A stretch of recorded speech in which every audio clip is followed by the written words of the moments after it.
I'll admit, I'm scarred by the traumas of my past, by the pain inflicted upon me by those I love dearly and believe loved me in return. These remnants of a bygone era still linger, like shadows that refuse to fade. They are wounds that remind me to be careful of whom I trust, of who I entrust my heart to.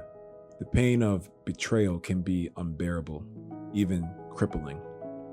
Now, with you, Hera, I find myself hesitant. I've built walls, boundaries meant to protect myself from the possibility of getting hurt again. But the more I try to pull away, the closer you seem to come.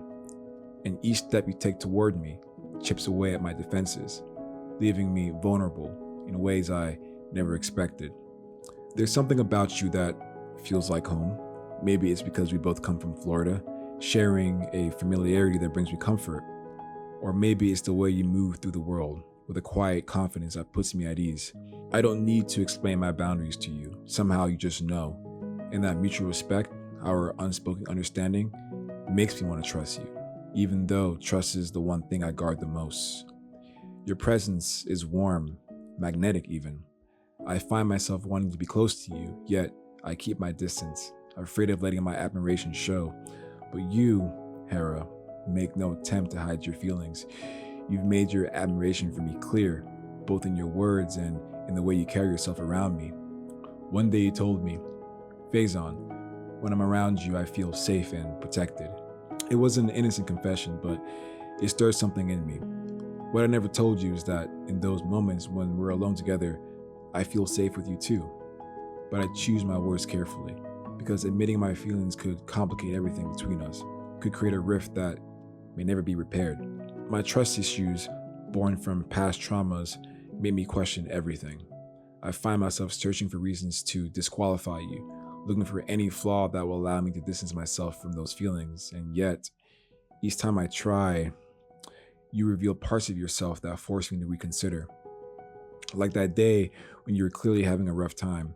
Your body language spoke volumes. You needed space. I could see it, and I respected it, keeping my distance until it was time to leave. I cared for your well-being, and I wanted to make sure you were okay before we parted ways. But in hindsight, I should have trusted my gut and left you alone. Without realizing it, your frustration spilled over, and your carelessness put me in harm's way. It wasn't just a minor incident. I was injured because of you, and it stung more deeply than I wanted to admit. I had to walk away. I couldn't bear to look at you because in that moment, you really hurt me. Not just physically, but emotionally too. As I left, I could sense your regret. You tried to make up for it almost immediately, offering small acts of service trying to soften the tension. But when I feel disrespected by someone I care for, the only remedy is time and space. I needed to breathe. Soon after that night, you left town for a 10-day trip, and your absence was a relief at first. It gave me the time I needed to think, to focus, and most importantly, to breathe again. Without you there, the air felt lighter. But even as I relished the solitude, I found myself counting the days until your return. I hoped that the distance would help us mend whatever was broken. When you finally returned, I saw you from across the room, still radiant as ever. Your presence brightened the space. You seemed different, lighter perhaps, as if the time away had done you good. As I approached, I was cautious. I needed to protect my heart. But when you saw me, your face lit up, and suddenly, all my hesitations felt foolish. You smiled at me, your eyes wide with excitement and admiration. How could I stay mad at you? You're so damn cute, and your look of adoration towards me is so disarming.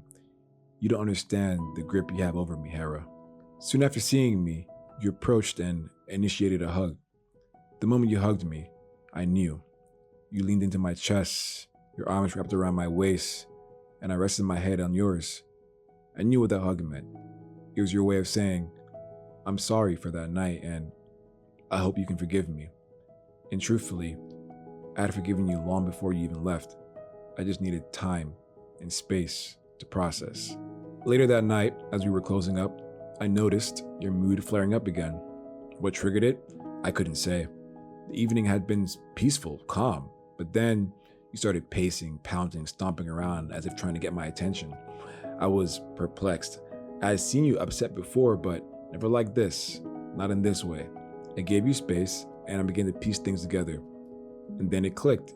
You were jealous. Earlier that evening, I had danced with another woman. It was innocent, just a moment of letting loose, but you saw it. You saw me having fun, and it wasn't with you.